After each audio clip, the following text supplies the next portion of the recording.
ఈ మనిషి అదృష్టవంతుడిగా తేలింది. అతను కేవలం $10తో కాసినోకి వచ్చాడు. క్యాషియర్ అతని డబ్బును నాణేలుగా మార్చి, "వెళ్ళి నీ అదృష్టాన్ని పరీక్షించు" అని చెప్పాడు. మిస్టర్ జాన్ నెమ్మదిగా ఒక వృద్ధుడి వద్దకు నడిచాడు. అతను ఆ వృద్ధుడు ఒక స్లాట్ మెషీన్లో నాణెం వేస్తున్నట్లు చూశాడు. అకస్మాత్తుగా ఆ వృద్ధుడు "హలో" అని అరిచాడు మరియు నాణేలు మెషీన్ నుండి కుండపోతలా వచ్చాయి. అదే సమయంలో జాన్ మరొక స్లాట్ మెషీన్ నుండి స్వల్పంగా కాంతి వస్తున్నట్లు చూశాడు. ఆలోచించకుండా అతను ఆ మెషీన్ను ఎంచుకుని కూర్చున్నాడు. అతను అదే చేశాడు. ఒక నాణెం తీసుకుని దానిని వేలతో రుద్ది మెషీన్లో వేసి బిగ్గరగా "హలో" అని అరిచాడు. అప్పుడు జాక్పాట్ శబ్దం వచ్చింది మరియు ఎన్నో నాణేలు బయటకు వచ్చాయి. అతను గమనించాడు ఆ కాంతి ఇప్పుడు మరొక మెషీన్కు తరలిపోయింది. అతను తన రెండవ నాణెం తీసుకుని అదే విధంగా రుద్ది కొత్త మెషీన్లో వేసి మళ్ళీ "హలో" అని అరిచాడు. మరోసారి అతను జాక్పాట్ గెలిచాడు. ఒక వెయిట్రెస్ వచ్చి "మీరు ఇప్పుడే $30,000 గెలిచారు" అని అభినందించింది. జాన్ షాక్లో ఉన్నాడు. ఏం జరుగుతోందో అతనికి అర్థం కాలేదు. అప్పుడు అతను మళ్ళీ ఆ కాంతిని చూశాడు. ఇప్పుడు అది మరొక మెషీన్కు తరలిపోయింది. సమీపంలో ఉన్న ఒక వృద్ధ స్త్రీ అతన్ని హెచ్చరించింది, "అక్కడికి వెళ్ళవద్దు."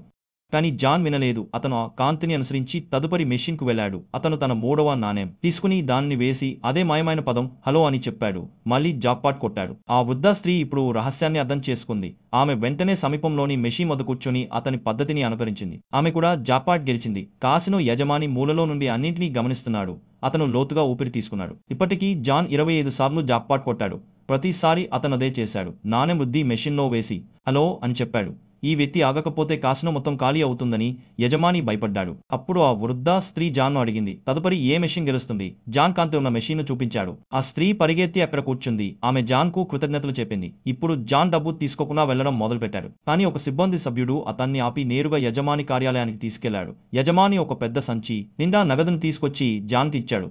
అతను చెప్పాడు, "ఒక్క విషయం వాగ్దానం చెయ్యి." ఎప్పటికీ అతను ఒక డ్రైవర్ను పిలిచి జాన్ను ఇంటికి పంపే ఏర్పాటు చేశాడు. జాన్ ఇంటికి చేరుకోవనే అతని భార్య తలుపు తెరిచి కోపంతో అతన్ని గట్టిగా కొట్టింది మరియు అతని చేతిలోని సంచిని లాక్కుంది. కానీ ఆమె దానిని తెరిచి లోపల డబ్బు కట్టలను చూసినప్పుడు జాన్ నిజంగా కాసినోలో జాక్పాట్ గెలిచాడని ఆమెకు అర్థమైంది.